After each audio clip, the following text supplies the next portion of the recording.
রেসিপিটা বানানোর জন্য তাঁতির মাছ আমি লাল করে ভেজে নিয়েছি। আর এদিকে আমি ঝিঙে আলু কপি কেটে নিয়েছি। তো এটার মধ্যে আমি বড়ি দেবো, তো একটু মটরশুঁটি দেবো। তো মাছ বড়ি ফুলকপিটা আমি ভেজে উঠিয়ে নিলাম।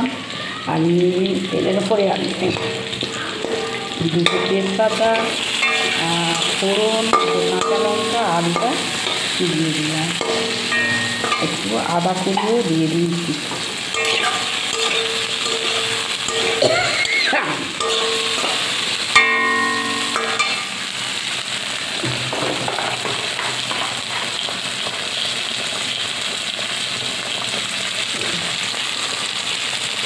দিলাম আর একটু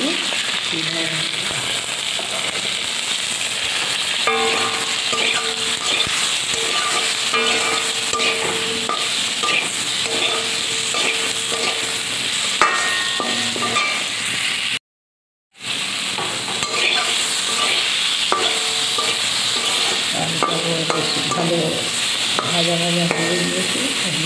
এবার ঝিঙেগুলো দিয়ে দেবো।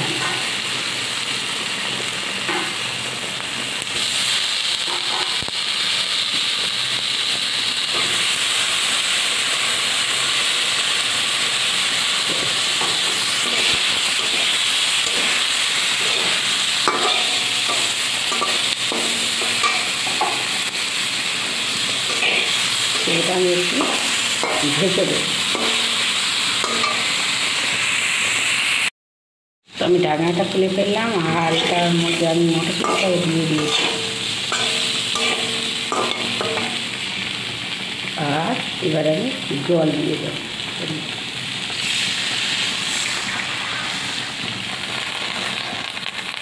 ঢুকলে মাছগুলো দিয়ে দেবো, বড়ি। তরকারিটা ভালো ফুটে উঠেছে। আমি এটার মধ্যে এবারে মাছ দিয়ে দেবো, মাছ আর বড়িটা দিয়ে দিলাম। একটু ফুটে নিলে আর জিরে মাছটা দিয়ে আর নামিয়ে দিলাম। এটা সুন্দর এমনিতেই কালার চলে এসছে। এখন হালকা গরম করে একটু ঝিঙের তরকারিটা দারুণ লাগে। আর তার সাথে একটু ফুলকপি দেওয়া আছে। এই রেসিপিটা খুব সহজেই বানানো যায়, খুব তাড়াতাড়ি, আর খুব তেল মরিচ মশলা কম।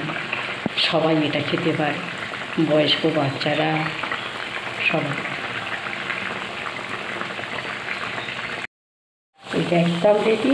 এটার ভিতরে আমি একটু জিরে মরিচ দিয়ে দিচ্ছি,